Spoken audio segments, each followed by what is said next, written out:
alaihi salatu wassalam, sayati zamanun ala ummati yuhibbuna khamsan wa yansawna khamsan, yuhibbuna dunya wa yansawna al-ubbah. Nabi bersabda, nanti akan datang satu masa pada umatku, mereka cinta kepada 5 hal dan mereka melupakan 5 hal yang lain. Yang pertama, katanya Nabi, yuhibbuna dunya wa yansawna al-ubbah. Mereka lebih cinta kepada dunia dan mereka melupakan akhirat. Ya. Memang kita hidup di dunia, ya, bukan berarti kita ini meninggalkan dunia sama sekali, tidak. Ya. Kita urusan dunia itu ya seperlunya. Sama kayak orang masuk ke WC. Orang masuk ke WC itu kan ada kepentingan di situ. Apa kepentingannya? Dia mandi. Selesai mandi keluar sudah. Orang kamar mandi ngapain? Kencing atau BAB, selesai itu keluar sudah. Begitu. Ya. Bukannya dia apa? Selama-lamanya di kamar mandi, kan tidak begitu. Nah, kita pun demikian. Urusan dunia itu jangan 24 jam. Ya. Urusan dunia itu ya kita ketika waktunya kerja, ya, waktu urusan dunia, tapi jangan lupakan akhirat. Waktunya sholat ya sholat, ya. Kemudian waktunya puasa ya puasa. Nah, jadi harus berimbang lah di situ. Nah, itu kata Nabi, nanti di akhir zaman, katanya Nabi nanti akhir zaman orang itu lebih cinta dunia dan mereka melupakan akhiratnya. Ya, padahal di dunia ini cuma sementara aja gitu orang ini. Di dunia ini cuma sementara. Yang abadi itu di akhirat. Ya.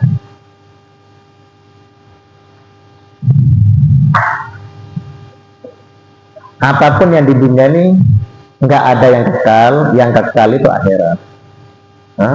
Baik kenikmatannya atau siksanya, yang kekal itu di akhirat. Kalau di dunia enggak. Di dunia itu sak melarat-melaratnya orang itu ada akhirnya. Ketika mati selesai sudah, penderitaannya selesai. Tapi kalau di akhirat kita menderita selamanya, oh itu sudah tidak ada. Ya. Nah, maka ya seperti contoh kayak di kampung saya, ya. Di kampung saya itu kan kampung nelayan gitu di Jawa. Jadi orang-orang yang penjual ikan itu, mereka berangkat ba'dal maghrib. Itu tidak sholat mereka. Jadi kayak ada pickup atau truk begitu ya, mereka numpang di situ, ikut situ. Jadi jualan ikan itu ke luar kota, ya, berangkat ba'dal maghrib, nggak sholat maghrib mereka. Ya, Isya apalagi nggak sholat juga. Nah, terus mereka itu jam raminya itu jam 2, jam 3 itu rame-ramenya di pasar itu. Subuh nggak sholat katanya, subuh nggak sholat. Terus pulang. Nyampe rumah tidur sampai duhur. Duhur pun ya karena kecapean nggak sholat juga. Setelah duhur dia nyari ikan lagi, belanja ikan, kulaan ikan, terus begitu. Ini sampai kapan seperti ini? Ya sampai kapan? Padahal ya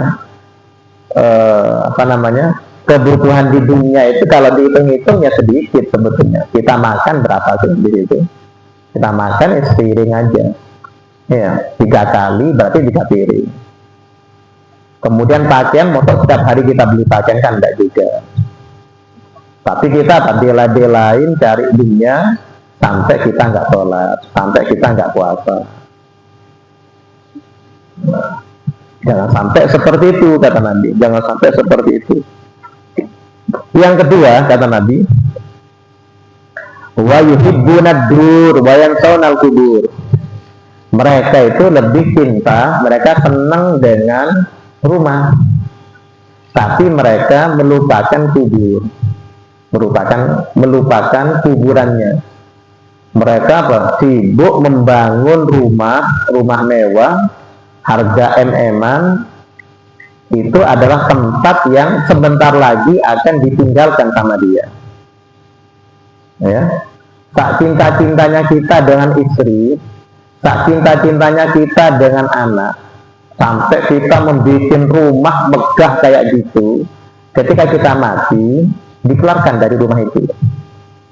Mana ada kita dikubur di rumah mewah, tidak mungkin. Ya, dikeluarkan. Taruh di mana? Di sana, pemakaman umum. Malah kita melupakan kuburan kita. Dulu itu ada seorang ulama namanya Bahlul.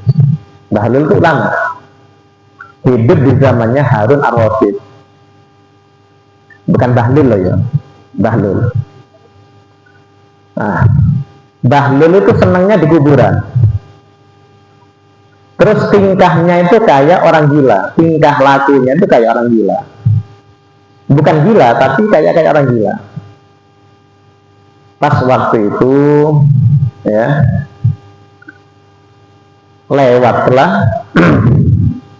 lewatlah Harun ar-Rasyid dan istrinya, namanya Siti Zubaidah.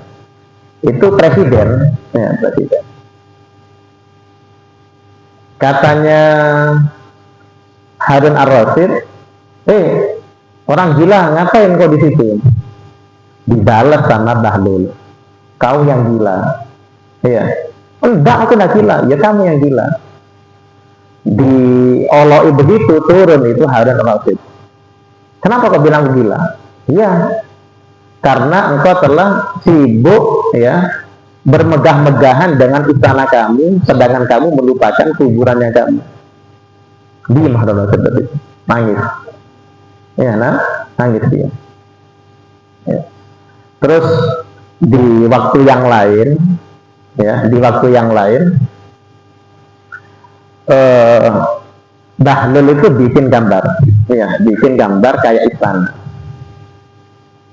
Kata Siti Zubaidah, istrinya Harun ar-Rasyid, itu apa Bahlul? Ini istana. Mau kamu beli enggak? Kata istrinya Harun ar-Rasyid, iya. Mau berapa kamu? Sekian dinar. Dibayarin.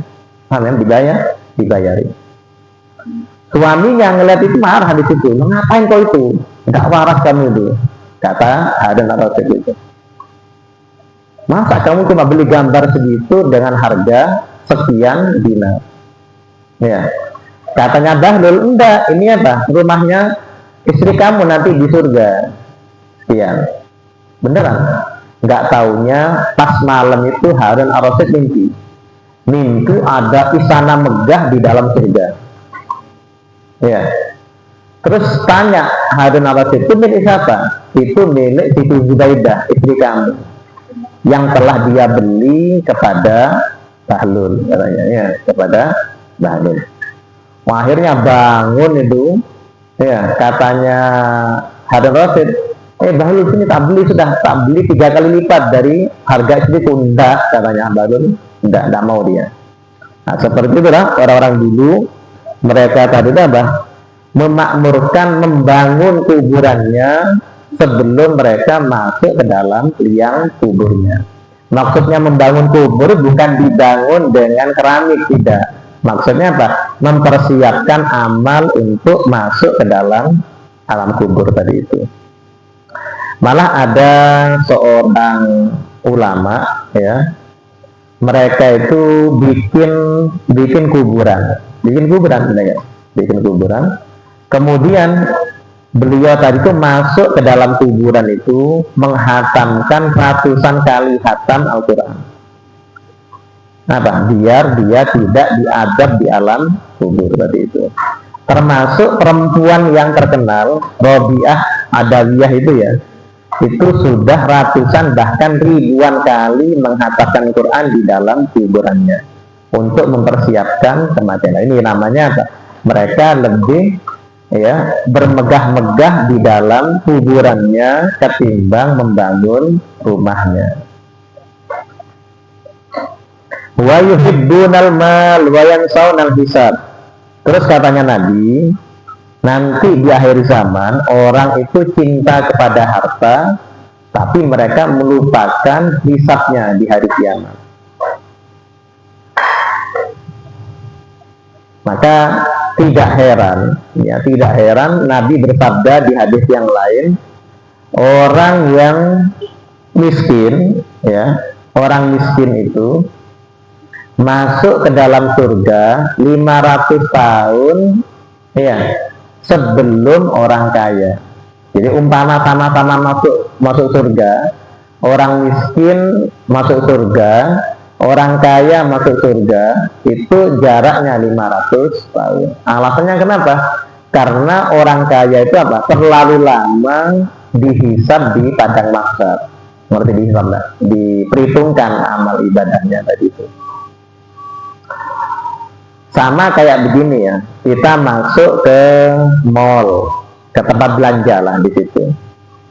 Kalau kita belanjanya cuma satu, di kasir bentar, bayar, klik, bayar kita, selesai, keluar. Tapi kalau kita belanjanya satu troli, apalagi 2 atau apalagi 3 troli, lama di kasir itu. Demikian juga orang kaya itu nanti lama di akhirat itu. Kenapa? Perhitungannya detail. Jangankan nanti, sekarang di dunia aja, ketika kita diperiksa oleh polisi, itu bisa berjam-jam itu untuk satu kasus, belum lagi 2, 3 dan seterusnya. Ini harta dari mana? Halal atau enggak? Caranya bagaimana kamu memperoleh ini? Tanya nanti itu. Ini 74 kilo emas ini asli apa enggak? Tanya sama malaikat nanti itu. Cara mendapatkannya bagaimana? Dizakati apa enggak? Ditanya nanti itu sama malaikat. Panjang itu nanti. Wa yuhibbunal iyal wa yansawna al-qur. Terus katanya Nabi, mereka itu nanti cinta kepada keluarga, tapi mereka melupakan bidadari di surga.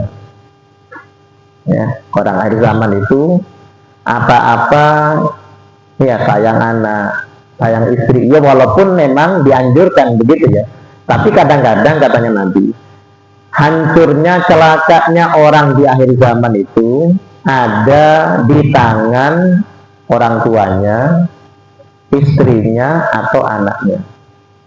Hancurnya orang di akhir zaman katanya Nabi itu ada pada orang tuanya, atau istrinya, atau anaknya. Gini kalau kita lapar, insya Allah kita kuat. Kalau kita yang lapar, insya Allah kuat kita ini. Tapi kalau kita ditangisi anak, kuat apa enggak? Ditangisi istri, kuat apa enggak? Akhirnya ketika ditangisi anak, maka bisa gelap mata kita. Yang awalnya kita nggak mau korupsi, jadinya korupsi.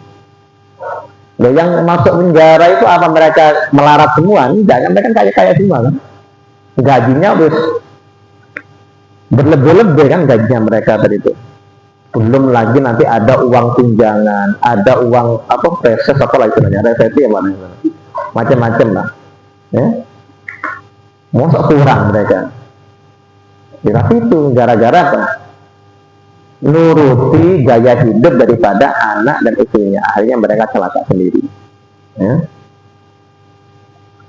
Wa yuhibbunan nafsa wa yansawna Allaha hum minni bura'a wa ana minhum bari. Dan mereka lebih cinta kepada dirinya dan mereka melupakan Allah Ta'ala. Mereka berlepas diri dari aku dan aku berlepas diri dari mereka, katanya Nabi. Maka paling tidak kita ini ada penyeimbang lah di situ. Walaupun kita ini berkecimpung di dunia, tapi sisihkan waktu untuk akhirat. Jangan 24 jam hanya urusan dunia toh. Waktunya sholat sholat, waktunya puasa, waktunya majelis. Waktunya ngaji. Ya, habis itu apa? Urusan dunia lagi enak apa di situ. Jangan sampai apa kita dibutakan oleh itu. Gitu ya. Wallahu a'lam bishawab. Bismillahirrahmanirrahim.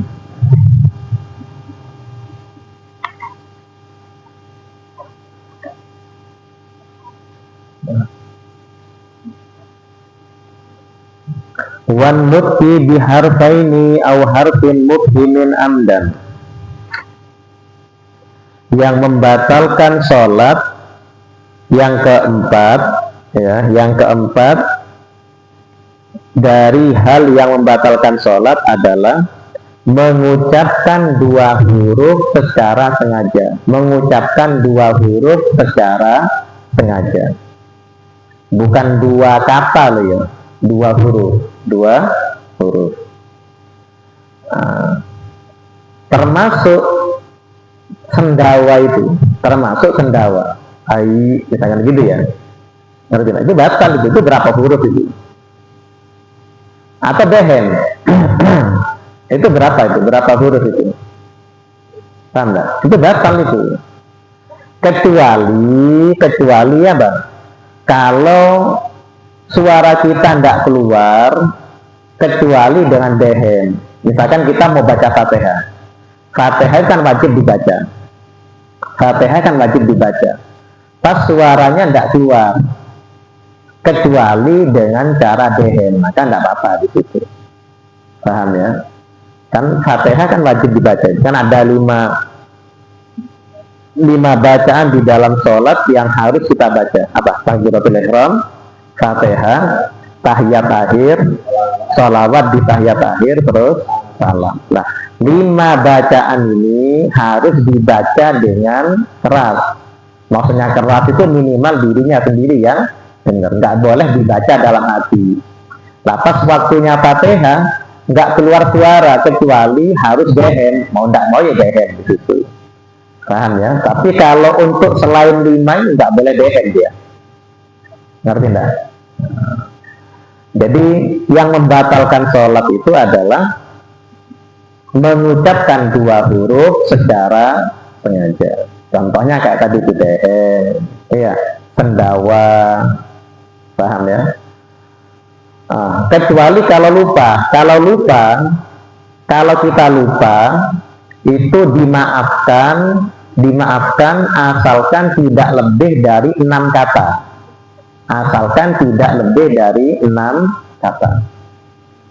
Misalkan apa ya?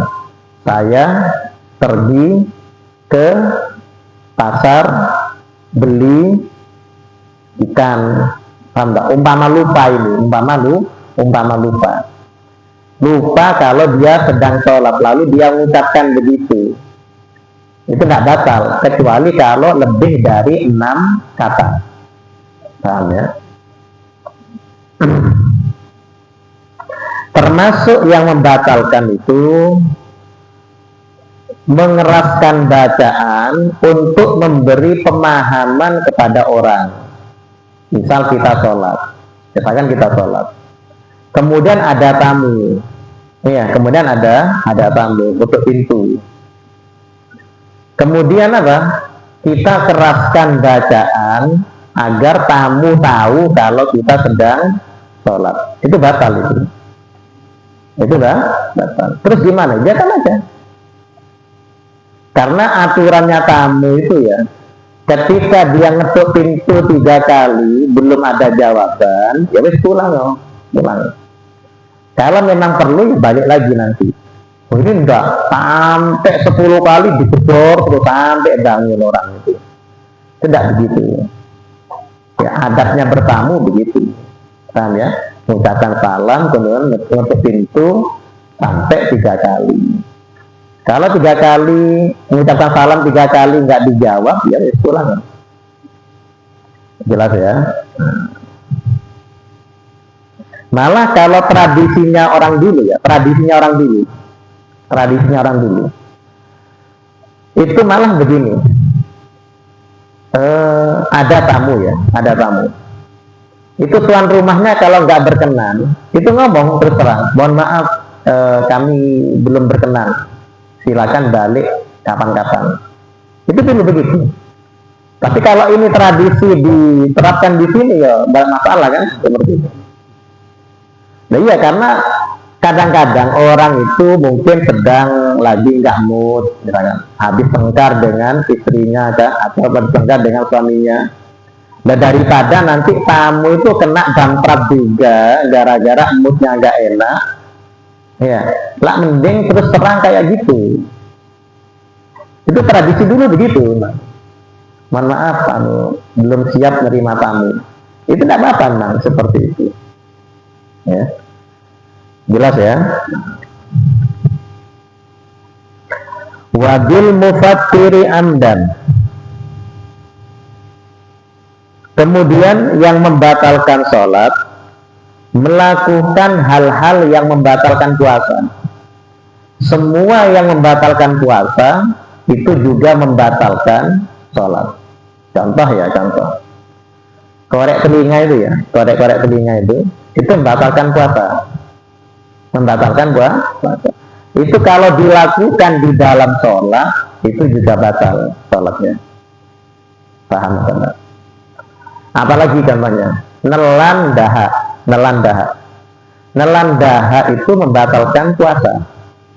Nah, kalau sholat kita nelan dahak, ya batal sholat kita. Pokoknya apapun yang membatalkan puasa, itu juga membatalkan sholat. Paham ya? Terus gimana? Kalau pas lagi sholat nelan dahak, ya buang tuh. Ya, misalkan apa? Seludahkan ke kantong bajunya kan? Ya, atau misalkan pakai serbannya begini. Habis itu nanti ya apa namanya? Cuci lah. Habis sholat dicuci. Paham apa enggak? Tapi jangan diludahkan di lantai masjid, haram itu hukumnya. Kalau lantainya masjid haram kita tidak.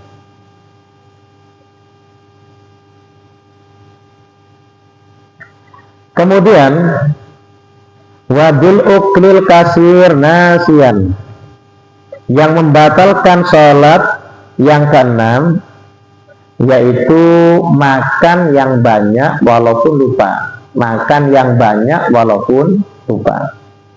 Seberapa banyak itu? Banyak itu seberapa ukurannya? Banyak itu ukurannya melebihi 2 biji wijen.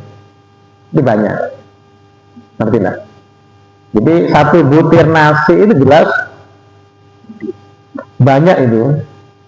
Enggak? Walaupun lupa, misalkan ya kita habis makan, terus sholat. Tengah-tengah sholat itu enggak sengaja kita nelan 1 butir nasi, enggak sengaja, ya tetap batal. Paham ya? Berbeda dengan puasa. Kalau puasa, yang penting lupa, berapapun yang dimakan itu nggak batal. Ngerti nggak? Kalau puasa, berapapun banyaknya yang dimakan, berapapun banyaknya yang diminum, asalkan lupa itu nggak batal. Tapi kalau sholat, ya 2 biji wijen, lebih dari 2 biji wijen itu dianggap banyak. Dianggap banyak, itu batal. Paham banget. Tapi kalau puasa enggak. Ada orang datang kepada Abu Hurairah, zamannya Nabi ini, Abu Hurairah, sahabatnya Nabi. Tanya Abu Hurairah, aku enggak sengaja makan barusan, gimana hukumnya? Ya enggak batal, kata Abu Hurairah. Pulang orang ini. Enggak lama datang lagi, saya lupa minum barusan. Gimana hukumnya? Ya enggak apa-apa. Tapi lupa lah ya, iya lupa saya. Paham ya? Pas enggak lama datang lagi, saya lupa makan lagi. Ya apa hukumnya? Ya enggak batal. Cuma kalau biasanya itu orang puasa, biasanya enggak lupa biasanya. Berarti apa? Itu kebiasaan enggak puasa berarti. Karena orang yang terbiasa puasa kayaknya hampir jarang terjadi lupa, biasanya begitu ya. Kemudian yang ketujuh, wasala si harakat mutawaliyat walau sahwan. bergerak 3 kali berturut-turut walaupun lupa. Ya, bergerak 3 kali berturut-turut walaupun lupa, itu membatalkan sholat. Paham Anda? Tapi berturut-turut lah ya. Beda kalau ada jeda. Misalkan begini. Di barisan depan itu ada longgar. Kan sunnah kita nutup celah itu ya, sunnah kan. Tentunya mau tidak mau kan kita jalan. Ya, mau tidak mau kita melangkahkan di situ. Asalkan tidak 3 langkah berturut-turut, tidak apa-apa. Misalkan apa? 1, 2 langkah ya. 2 langkah berhenti dulu, agak lama, baru dia melangkah lagi. 1, 2. Paham Anda? Nah, tapi kalau 3 berturut-turut, ya batal. Paham apa enggak? Seperti itu. Ini yang dimaksud begitu ya, tiga gerakan berturut-turut. Terus yang batal itu 3 gerakan berturut-turut dilakukan oleh anggota tubuh yang berat. Anggota tubuh yang berat kepala. Ya, kadang-kadang kita sholat itu kadang-kadang bunyikan leher itu ya. Itu kalau sampai 3 kali ya batal gitu. Paham enggak? Kemudian apalagi anggota tubuh yang berat, tangan, kaki, paham ya? Tapi kalau dilakukan oleh anggota tubuh yang ringan, walaupun 100 kali, 1000 kali, nggak apa-apa. Ngerti enggak? Contohnya apa? Ujung jari. Misalkan kita gatel ya. Mana yang digatel? Sini misalkan. Asalkan yang garu itu yang gerak itu cuma ujung jarinya, itu nggak apa-apa walaupun 100 kali. Ngerti enggak? Beda kalau sampai sikunya yang gerak. Nah kalau begini berarti kan tangan yang gerak ini. Paham ya? Ini gatel misalkan ya. Asalkan yang menggaruk itu ujung jarinya saja yang bergerak, itu nggak apa-apa. Paham apa enggak? Contohnya lagi apa di situ? Contohnya lagi kayak seperti berkedip, ya berkedip. Itu kan kelopak mata anggota tubuh yang ringan. Itu tidak batal walaupun 100 kali, 1000 kali. Yang batal itu adalah bergerak 3 kali berturut-turut oleh anggota tubuh yang berat ya.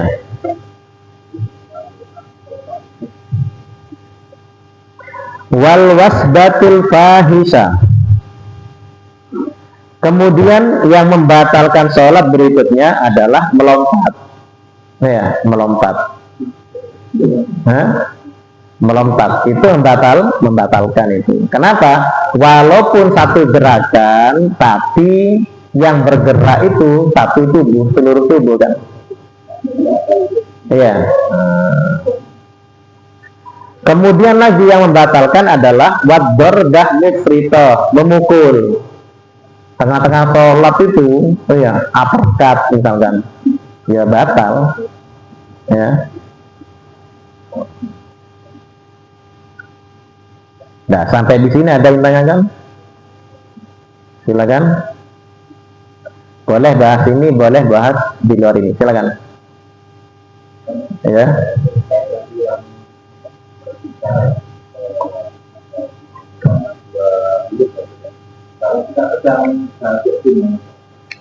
Kalau batuk kan sesuatu yang nggak bisa kita hindari di situ, seperti kayak bersin, itu kan sesuatu yang tidak bisa kita hindari. Ya boleh di situ ya. Kalau misalkan masih bisa ditahan-tahan, kalau enggak ya apa-apa. Ada lagi? Mbak-mbaknya?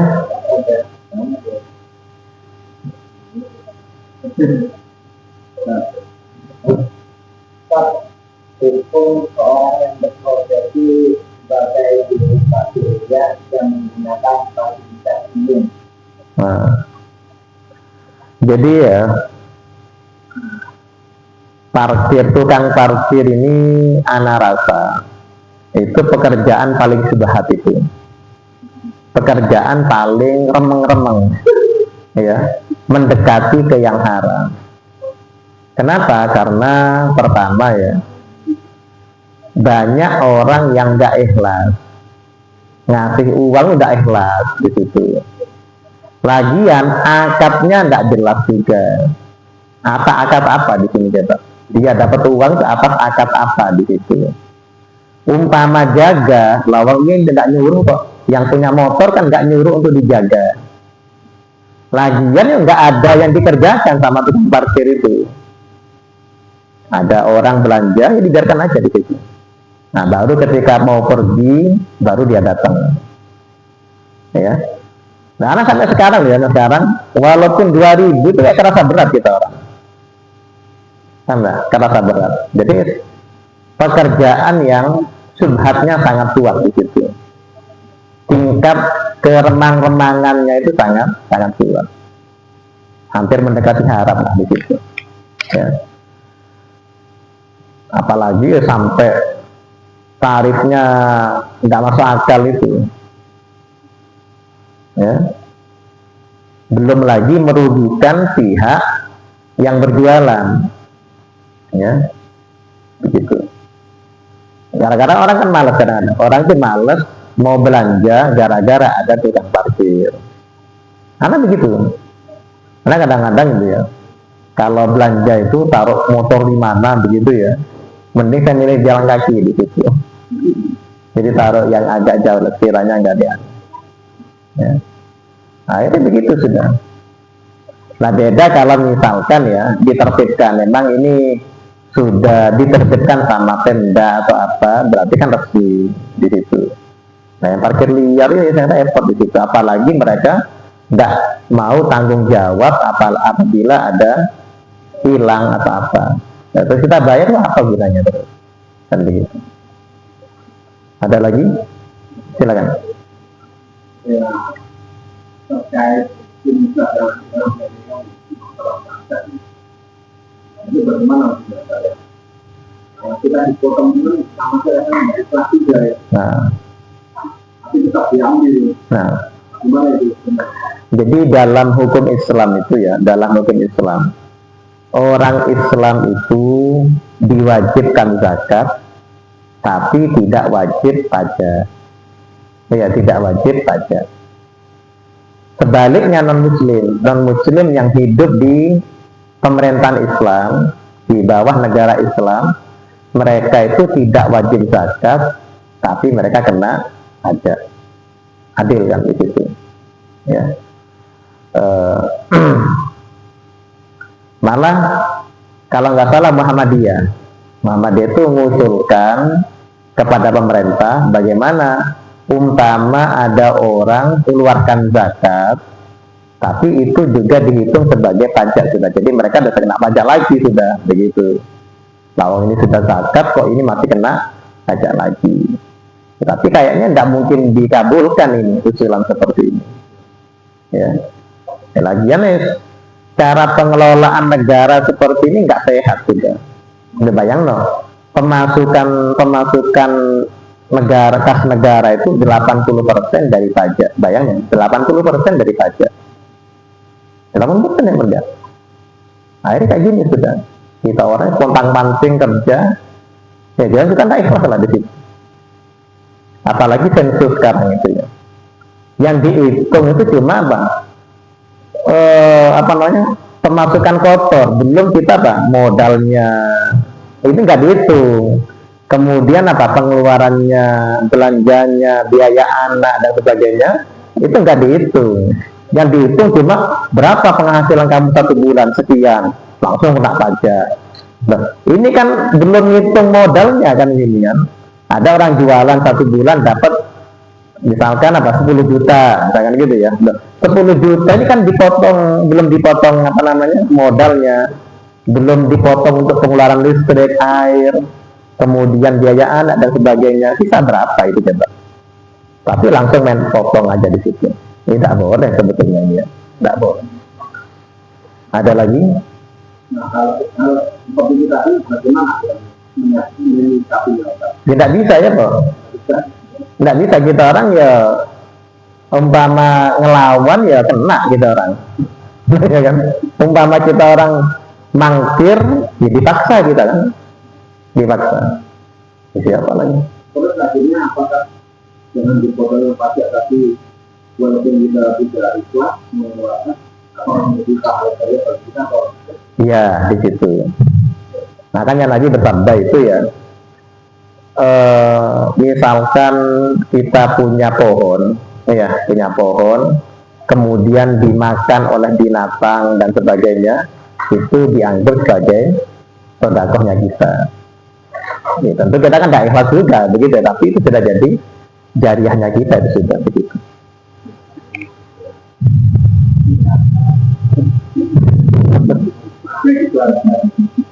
Ada lagi?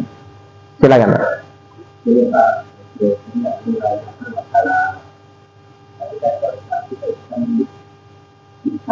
Nah,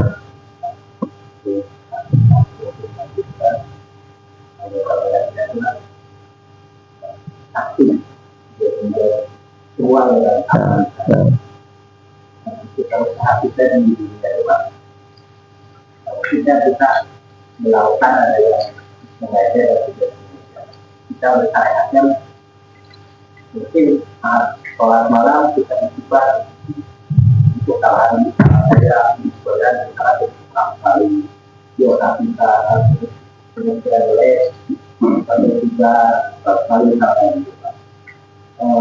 nah yang saya tanyakan itu kita itu jual itu untuk permohonan maaf bersabarnya dia di tangan mata apa yang diajarkan kita yang minta ambulan ya.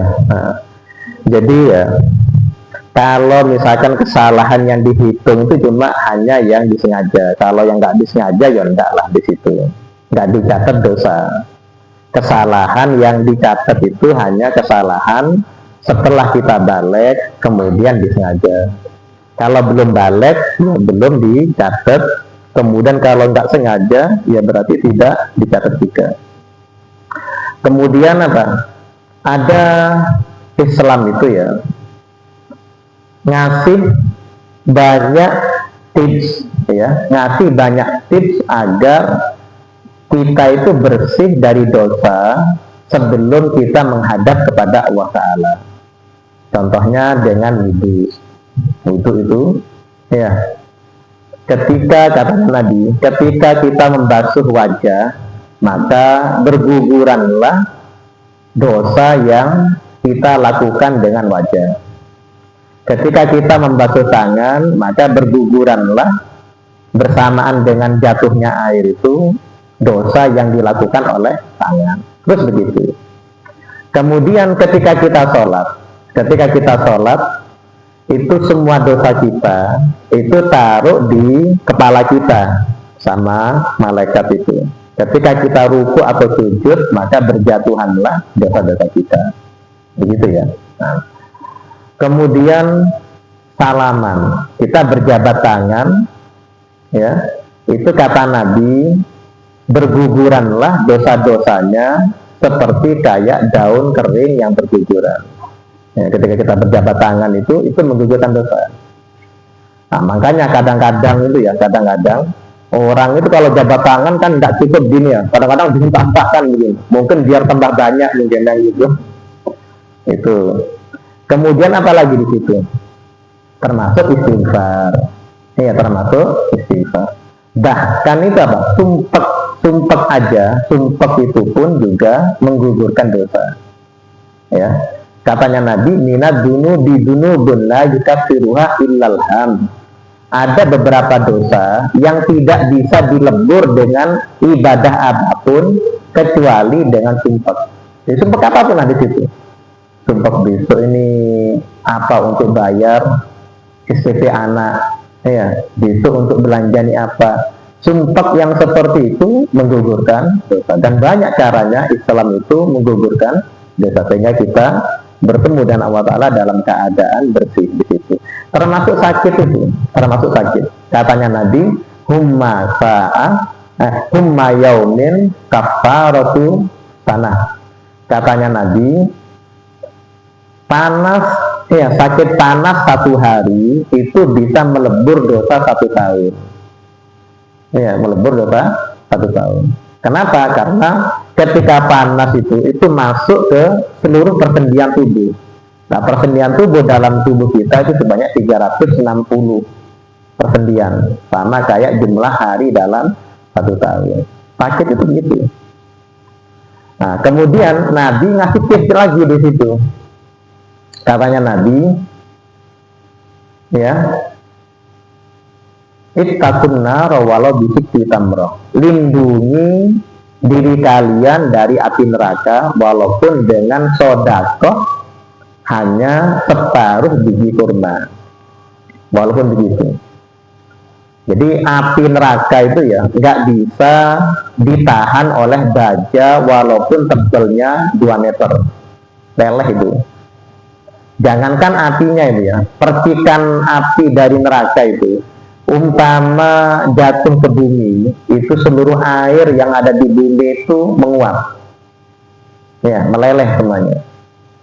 Tapi yang sepanas itu bisa ditamengi dengan sedekah, dengan sedekah. Sedekah apalah di situ? Ngasih masjid, ngasih anak yatim dan sebagainya. Nah, itu sedekah, katanya lagi. Walaupun terpaksa gitu ya. Nah, ada lagi?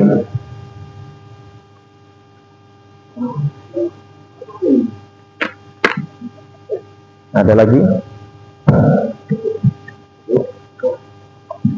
Bismillahirrahmanirrahim. Alhamdulillahirabbil alamin. Muhammad وعلى آله وصحبه وسلم ربنا اللهم صل على سيدنا محمد صلاة تنجينا من جميع الأهوال والآفات وتقضي لنا جميع الحاجات برحمة ربنا رب علمنا الذي ينفعنا رفقنا فقعنا فاغفر ربنا اللهم اهدنا بنا من الحق ولا تضلنا ولا تسلمنا ولا تجعلنا على فأمر ولا حول ولا قوة إلا بالله